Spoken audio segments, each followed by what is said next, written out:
അതുകൊണ്ട് എൻ്റെ പ്രിയപ്പെട്ട സഹോദരങ്ങളോട് മഹാനായ നബി സല്ലല്ലാഹു അലൈഹി വസല്ലമ എന്നോട് പറയുന്ന പരിശുദ്ധമായ റമളാൻ മാസം നമ്മളിലേക്ക് കടന്നു വരാം. ഈ റമളാൻ കടന്നു വരുമ്പോൾ എൻ്റെ പ്രിയപ്പെട്ട സഹോദരങ്ങളെ നിങ്ങൾക്ക് പറഞ്ഞു തരാൻ മഹാനായ അനസ് ഇബ്നു മാലിക് റളിയല്ലാഹു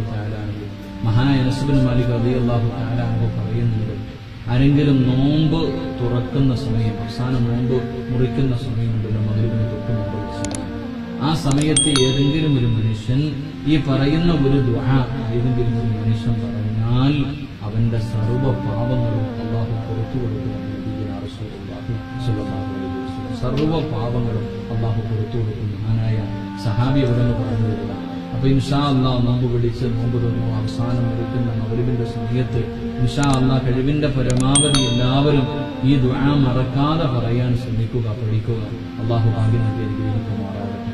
പ്രിയപ്പെട്ട സഹോദരങ്ങളെ, സഹോദരിമാരെല്ലാവരും ഇൻഷാ അല്ലാഹ് ഒരു റമളാൻ സമ്മാനമെന്ന രീതിയിൽ എല്ലാവരും ഇൻഷാ അല്ലാഹ് പരിശുദ്ധമായ റമളാൻ നോമ്പ് പിടിച്ച് നോമ്പ് തുറക്കുന്ന അവസാന സമയം മഹാനായ അനസ് ഇബ്നു മാലിക് റളിയല്ലാഹു തആല അൻഹു പറയുന്ന ഈ ദുആ നമ്മൾ പറയണമെന്ന്. കാരണം ഏതെങ്കിലും ഇല്ലാ ഖറജ മിൻ ദുനൂബിഹി ആരെങ്കിലും ഈ ദുആ പറഞ്ഞു അവന്റെ ഉമ്മ പ്രസവിച്ചതുപോലെ അല്ലാഹു എല്ലാ പാപങ്ങളും പുറത്തു കൊടുക്കുമെന്ന്.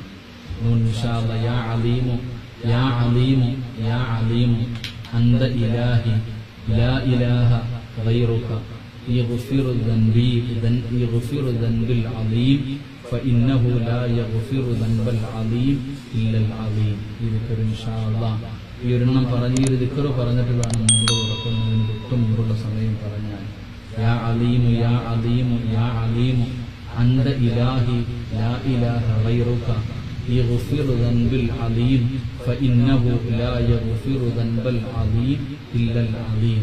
ഈ ദിക്ർ ഏതെങ്കിലും ഒരു മനുഷ്യൻ പറഞ്ഞാൽ അവന്റെ സർവ്വ പാപങ്ങളും അല്ലാഹു പുറത്തു കൊടുക്കും. അവന്റെ ഉമ്മ ആ സമയത്ത് പ്രസവിച്ചതുപോലെ അല്ലാഹു അവനെ മാറ്റിക്കൊടുക്കുമെന്ന് മഹാനായ നബിയുനാ റസൂലുള്ളാഹി സ്വല്ലല്ലാഹു അലൈഹി വസല്ലം.